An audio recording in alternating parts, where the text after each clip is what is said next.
Evanston, Illinois, are gearing up for a legal fight over the nation's first reparations program. It's a program that residents like 87-year-old Dolores Holmes say is righting historic wrongs. We bought this house in 1961. You know, we couldn't get a mortgage because the banks wouldn't give you mortgages. The banks wouldn't loan you Absolutely. money. Why? Because you're black. What else? What else? You have jobs, you're working, you could pay it. Decades ago, like many black people, Holmes says she and her family were pressured and limited to buying property in the city's 5th Ward. It was a crowded, segregated neighborhood with less valuable land than areas on the shores of Lake Michigan. And banks often refused to loan money to black families like hers. Today, nationwide, just 45% of black Americans own their homes, compared with 74% of white Americans, according to the U.S. Census Bureau. When you think about what could have been, what comes to mind? Well, the first thing is I would have loved to own this whole block instead of having someone who didn't even live in our community who bought it, developed it. Why couldn't we have done that? But that dream was stopped. Absolutely. You think it's because of racism? Absolutely. Since 2021, 193 black residents of the city have received a one-time $25,000 reparations payment. Evanston is now preparing to defend that program in court. The conservative group Judicial Watch is suing the city on behalf of 6 non-black residents. They argue the program is unconstitutional because it excludes people based on race. They're using race discrimination to stop the generalized effects of race discrimination in the past. And that's not the way to do it. It generates division, resentment, and it's unlawful. And what's the best way to do it then? The best way to do it is to stop race discrimination, treat people according to their merit, enforce a colorblind constitution. Judicial Watch told us the families they're representing are not doing interviews. Hopefully this lawsuit and the issues that we're raising here will give pause to others who are pursuing reparations programs and trying to develop them elsewhere. What's your reaction to the lawsuit now trying to stop the reparations program in this city? My reaction is this is a bunch of crap. They were not put into one particular part of a community, so they don't even have the experience, so they have no idea what this means. Harm has been acknowledged, but then as quick as it's been acknowledged, you have another group saying, no, you don't deserve that. They don't deserve it either. Important conversation continues in Illinois as a state commission on reparations works to address some of the deep and lasting impacts of slavery. The goal of this commission is to turn words into action and to figure out some tangible solutions for those who were harmed. NBC5's the commission has been holding hearings all across the state of Illinois in order to gather information about the harm done to those who descend from America's enslaved people. Slavery happened on multiple levels. We believe reparations is a multiple governmental level conversation. Slavery happened a long time ago.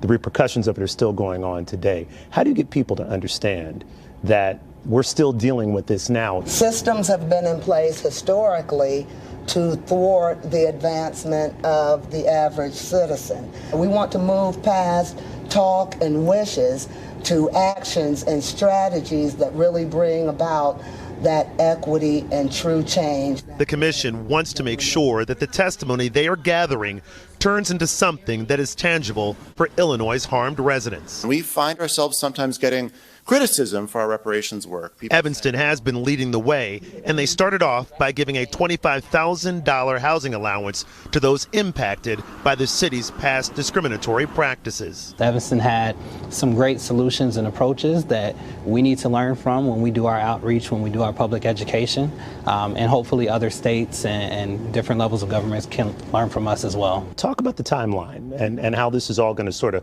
play out. We'll be looking to publish our harm report in January of 2026, and that will have some of our preliminary recommendations as well as a discussion of all the harms that have been endured by those American descendants of slavery here in the state of Illinois. Stephanie, there's this attitude that I should get a check. When do I get my check? But that's not necessarily the approach that happened in Evanston. When people ask me up front, how long? I say you don't want to be in a rush to do something that's going to be sustainable. and something that has to do with your right to thrive. It didn't take us overnight to get here, and it darn sure will not take us overnight to get out of it. This is a lifelong struggle. My ancestors fought hard, and they died being unable to, realize a lot of what it meant to be an American citizen.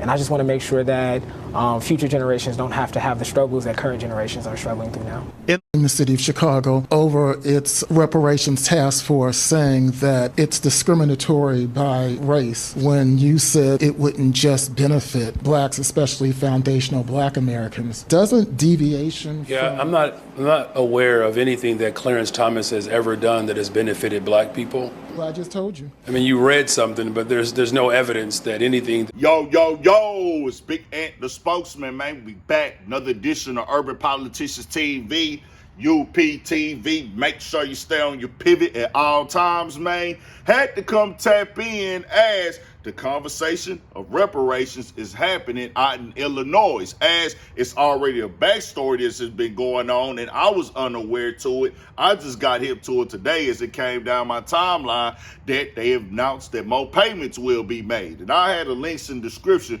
where you can watch the clips in the beginning in full on NBC Chicago. Fox as well, as y'all heard that conversation of foundational black Americans coming up right there, where questions are being asked. It's lawsuits happening, trying to block things. But we here now. Let's break it all down. As keep it short and sweet.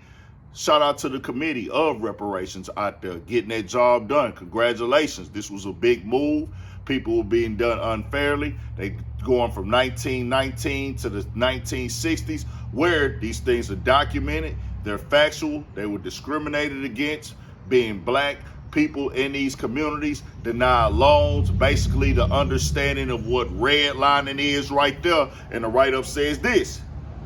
The Evanston Reparations Committee announced February 5th it will issue $25,000 reparation payments to 44 additional descendants this summer. The city's reparation program was established in 2019. It was approved by the Evanston City Council in 2021. It is the first government-funded initiative in the United States that aimed to provide reparations to black Evanston residents and their direct descendants who face housing discrimination between 1919 and 1969. Each of the 44 descendants will receive $25,000 payments, which are intended for housing expenses. Evanston's communications and community engagement manager Cynthia Vargas told the Chicago Tribune. The program has received $276,599 for the reparations fund through the real estate transfer taxes of January 31st this year. The program also gets funds from Evanston's cannabis retailers' occupation tax, as they are getting the funds from the cannabis tax and other situations. But it's here now. It's been acknowledged. It's full rotation. They got a few people that's been trying to block it and stop it, but they can't. It's always going to be obstacles, and I like how the committee right there, salute to them. They keeping it all the way real. This ain't going to happen overnight. It's going to be a process. They're going to continue to fight, and I got to come on here and acknowledge this on my platform to let it be known, bro. Like, all this stuff has affected people throughout these years, and people went through all this before 1919. You ain't even talking about the hundreds and hundreds of years before that. The pain, the suffering, the discrimination, the things that held people back, that affects us today. It's just systematic. It is what it is. People find their way through it. People fight. But nah, if everybody else gonna get acknowledged for what they done been through, other people gonna be compensated for what they went through, then black people from America, black Americans gotta be compensated for what they went through as well. Just keeping this all the way 100.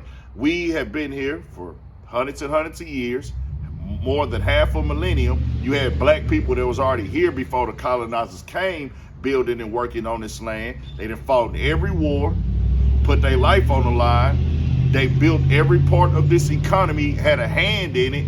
Everything that has happened has made America what it is. And like bro said on there, one of the key things he said, be proud to be an American. Know what it's like to be an American and fully be able to rep this country for the simple fact of everything that they did to make America America. It just is what it is. Short, simple, and sweet. We're going to talk about it some more. I just wanted to make sure I put this up there. That's why I let so much of this play. Y'all stay on y'all pivot. hey, man, it's a start. Keep it going, man. Tell me what y'all think. We got more coming, more videos, all that. 1,000 for shit show. Stay on your pivot.